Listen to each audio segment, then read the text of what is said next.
27% Street Debate. My name is Edith Kimani, and this week we are in unfamiliar territory. We are in the second largest city of Germany, Hamburg.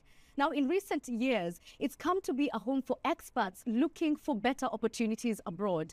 Among those, of course, are Africans. The reasons why they're here, they will be telling us shortly, but also the implications that their absence at home has on their economies there. I know that you told me that you usually advise people, unless you have found some firm ground here, do not attempt to go back home. Sure.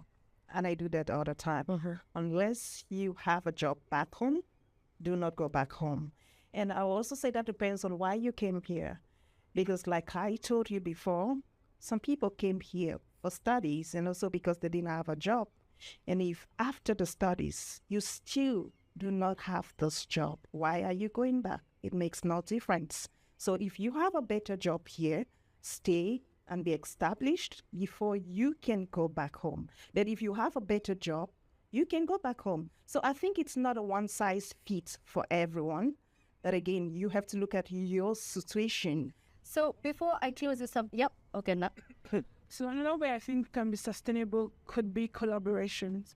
Because while we are here and we are getting skills and getting exposure, there are people who don't want to leave Nigeria or Ghana or wherever. They really want to stay back. They have visions and dreams and goals, and they're working on it. And sometimes they just need some extra push from someone who probably has something extra to add to it. So I would say that collaboration could be key in also creating jobs. You might not want to go back. So it might not necessarily be always to go back home, but sometimes we can contribute without necessarily being back home. Yeah.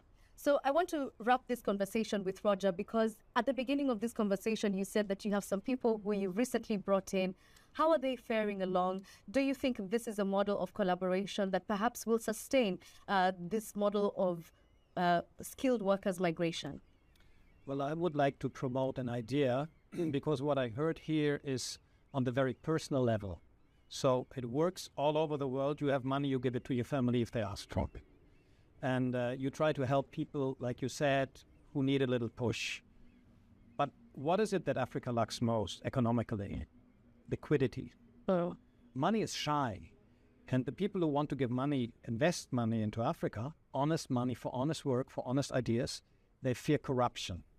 People who live here, who have their own income and say, you know what, let's find something, I will contribute to it, but I want you guys also there. Like Nairobi is the startup hub in Kenya, in Africa, in East Africa at least. I don't know about Nigeria. I always heard culture is Nigeria. It's always Nigeria. But these days it seems that Kenya has taken some. Yes, we have. Yeah. Anyways, what you guys can do, I mean, what everybody can do, and that is, I mean, that's what I'm doing is, why don't you create ideas, create funds with friends from Germany, international partnerships, invested there, because they will trust you, because they know you and they know you are not corrupt. And corruption is the issue that, and Africa's so rich and it needs everything and it doesn't have liquidity. So liquidity is the issue, and liquidity must come from private sources, but into business. And then you will give people work, honest work for honest money, and things will start. I'm convinced of that. And I didn't hear that so far, so that's the idea I would promote. Well, thank you very much. I think that's a fantastic place to wrap it, because it's a practical step. You know, we asked at the beginning why so many skilled workers are leaving their mother countries to come and work in Europe.